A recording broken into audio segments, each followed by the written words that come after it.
Okay, so today I'd like to introduce Mike Eden from Eden Lawyers in Albury, and as part of this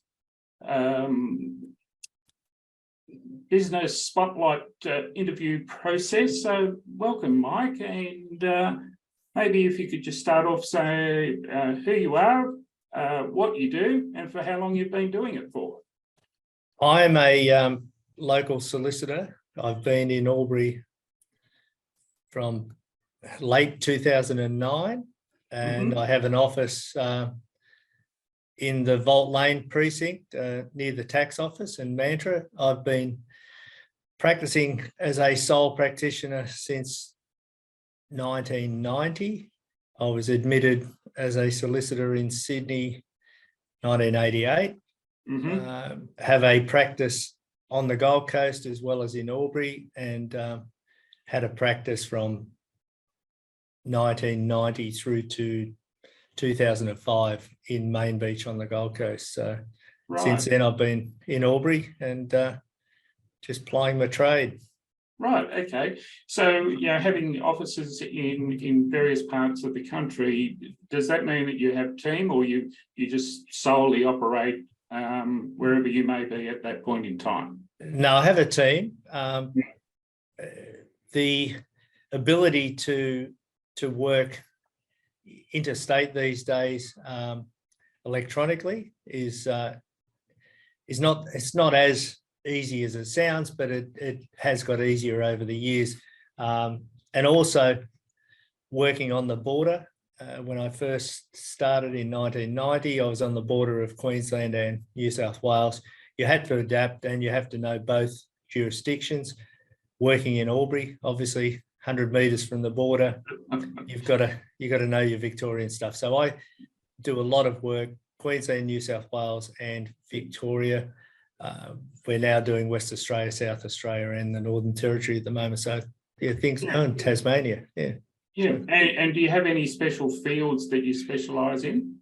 We have a very good property business, leasing, conveyancing, that's transferring, buying and selling. Yep. So we assist buyers, sellers, landlords, tenants in the commercial area. We do a lot of estate planning. I have a lot of farmers and whatnot who want to make sure that their business stays in the family and doesn't get split up when you do pass, and of course we all pass. So I do a lot of what we call the probate, estate planning, wills and management of the ongoing business. So I guess that's one of the trends in our farming communities where the younger generation are more reluctant to come and follow through as part of that succession plan. So I imagine you would see some very interesting things happening. Yes, and if the farmer or the matriarch or the patriarch of the family don't plan for what's going to eventually happen, then the farm will get sold and you will split it up. And at the moment, whether or not that's a good or a bad thing, we don't know, but it does mean that a lot of our rural properties are sold to overseas owners, and I don't think that's a great thing for, especially the Riverina northeast area. There's certainly a lot of corporatisation occurring in that farming community, and as you say, whether that's a good thing or a bad thing, time will tell. Okay, Mike, what's been the biggest impact that COVID's had on you and your business? The ability for my staff to work from home, and they have now worked out that they probably want to work from the office more than from home. It is a difficult thing to work from home. It's very difficult to keep your structures, have your discipline and be productive. I'm seeing all these studies saying that people are more productive at home.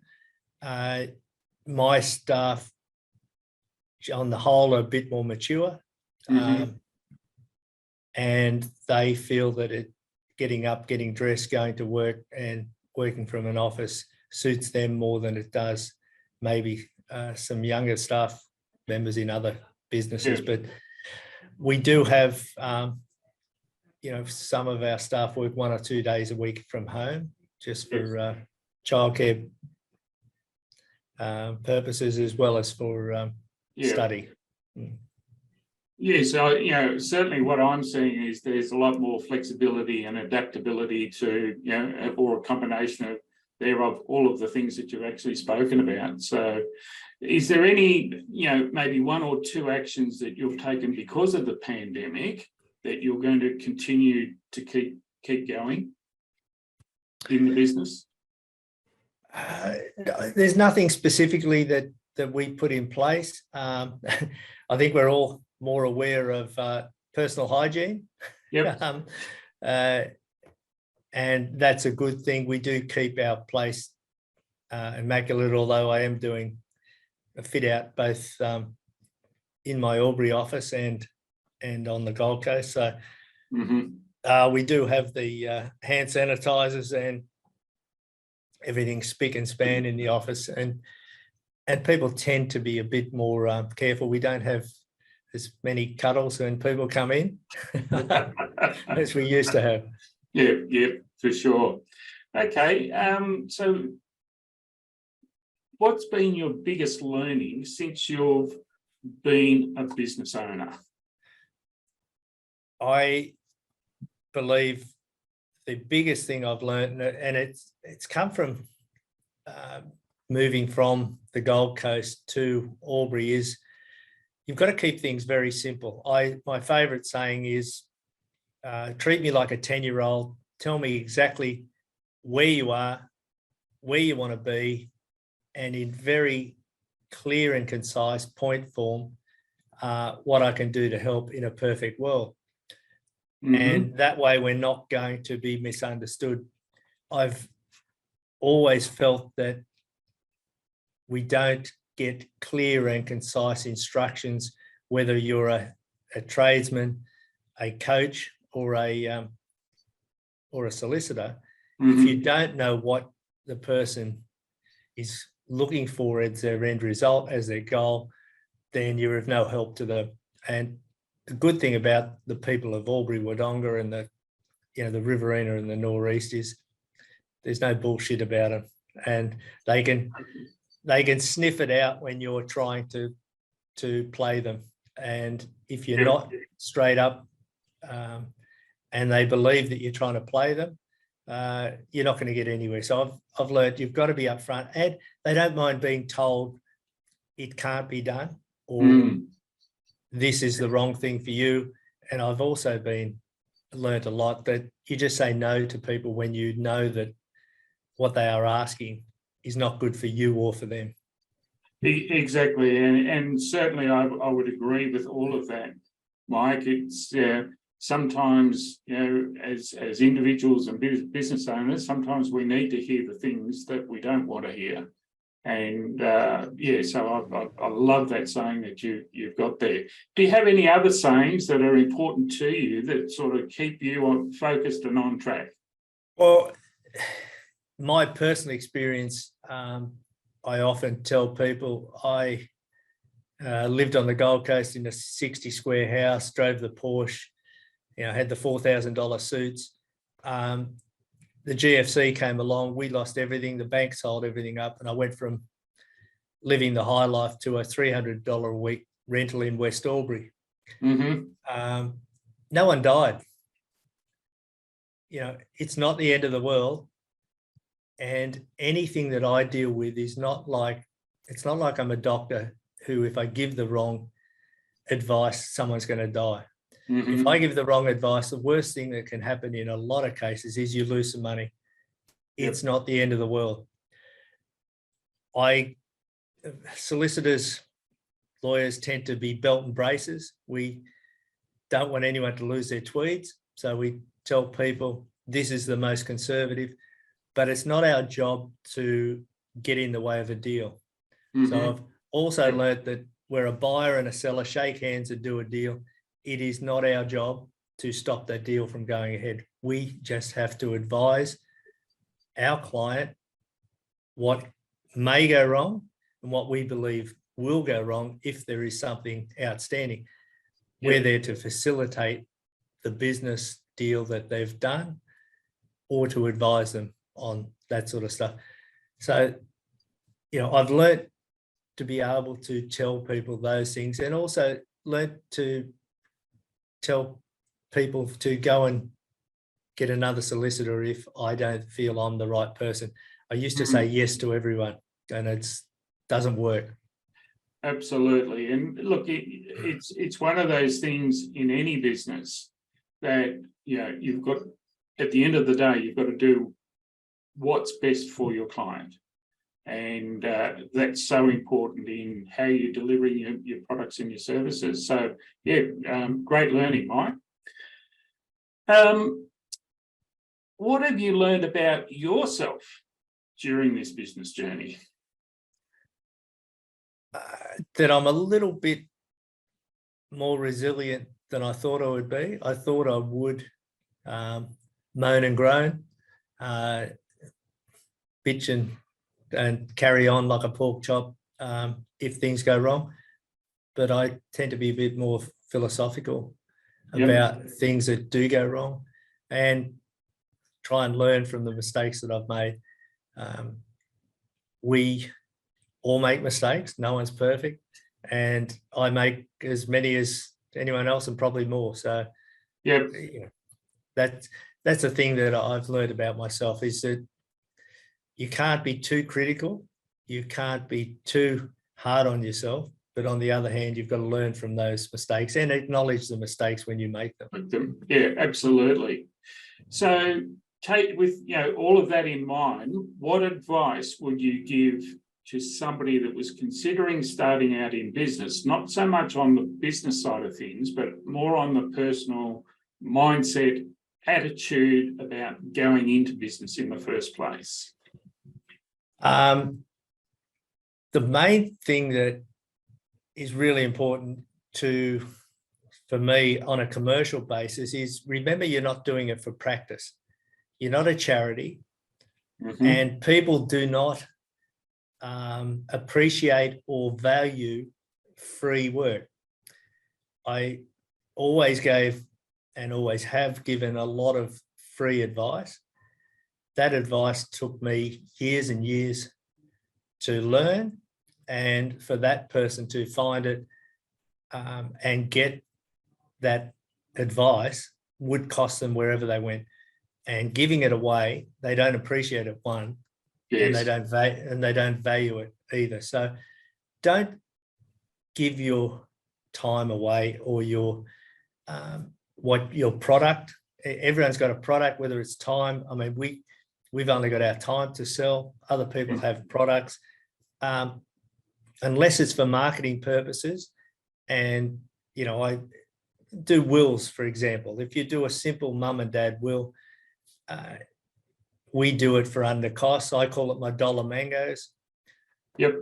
I put the dollar mangoes at the front of Woolworths, and I go in and buy milk, bread and everything else once I go in to buy the mango. So people come in to get a will from me, and we talk to them about their general business and what else I might be able to supply. Would they like fries with that? Yes. Upsell. So that all stems from, don't give anything away. If you have to give something away, still charge for it. It may not be at cost, but still charge for it. And remember, you're not a charity. And I think that's absolutely great advice. And too often, and I certainly come across people that are only too happy to do that, and then when it comes back to bite them later on, then it's how can you now deal with that in reality and make sure that you don't do that again, going into the future. So great advice. One last question, Mike. In terms of what does the future look like, and what do you see as being the main challenges for you going forward into the future? I think the main challenge for a lot of people in this industry that we're in, that is giving advice to people who want commercial advice and legal advice, as well as other financial planning, taxation advice, the accountants and the professionals, and the doctors as well, is that we're being forced into giving answers quickly. You get an email, your client expects an email back within 5 minutes. You can't possibly answer what your client needs in that time. It is too quick. I started to sound like my dad, but back in our day, I love that saying. If you asked a solicitor for something, it would be 2 or 3 weeks before you got a letter. Yes. And if a solicitor wrote to me, I'd have to print it out, and my letter, sign it, and send it off in the post. I remember first month I started, my boss said, I don't know why I bother buying a fax. I'm the only person in the world who's ever going to own a fax machine. I can't fax myself. It's gone so quickly. Yes. That instantaneous gratification that you have to get back to them. You are not a good solicitor unless you get back to someone within an hour. That's rubbish. We've got to condition our clients as well as ourselves to stop, think, sleep on it, and give the right advice. Yeah. So that's the problem in the future. I believe everyone's going to take the mobile phone. I'm one of the few solicitors that I knew over the last 20 years that gives my mobile number out, and I answer it, because a client, if they're ringing a solicitor, often they need to be calmed down. Not that you can help them straight away, but they're not coming to you to say g'day and would you like a coffee or something. They're wanting advice straight away. So Look, I totally agree with you here, Mike, because if you look at the way that the access of the internet today, technology in all its various forms, we really are becoming a society of need it and need it now. Whereas that's not always going to be the best way forward, particularly on some of the bigger decisions that may need to be made, whether it be personal or even in business. Absolutely. And everyone's, the poor doctors, I feel for the GPs, but everyone does a self-diagnosis before they go to the doctor, and Dr. Google is, and we're in the same position. Every person that comes, I want to do my own will from the news agency, and and you tell them the disaster stories, you advise them that this could, but it's going to be the way of the future. And kids of today, they are smart and they can find any information. If you try and sell them something that's not true, you're going to be bitten. Yes. So we're all going to have to be a little bit careful about giving answers off the top of our head, which is what's going to be sort of needed in the future, I think. Look, I look at my grandkids, and I just at times worry about, as they start to mature and move into adulthood, what are they really going to be facing? How are they going to manage into the future? Because it is a bit of an unknown, and there's a whole lot of risk attached around all of those things. So, no, totally agree with you. All right. Well, have you got anything else that you'd like to add, either about yourself or the business, Mike, before we finish up?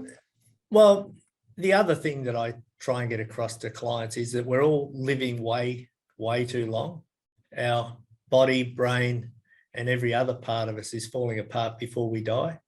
So not only do you need to plan for your succession, plan with your wills, but check your powers of attorneys. Make sure that someone there can look after you should you be like Michael Schumacher and run into a tree, or just get old and lose your marbles.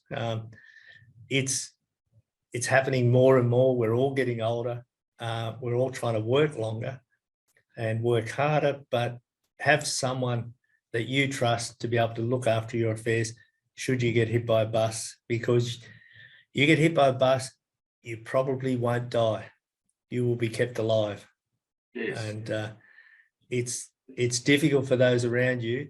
And if you go to the public trustee, who are a nightmare, it's the end of the world as far as trying to look after things. It's terrible. Get someone you trust, do it properly. Yep. All right. Well, thanks, Mike, for participating in this Business Spotlight interview, and for anybody that is out there and taking on some of the advice that you've just given, please give Mike Eden at Eden Lawyers a call and book an appointment, and you'll be so glad that you did. Thanks again, Mike. Thanks, Phil.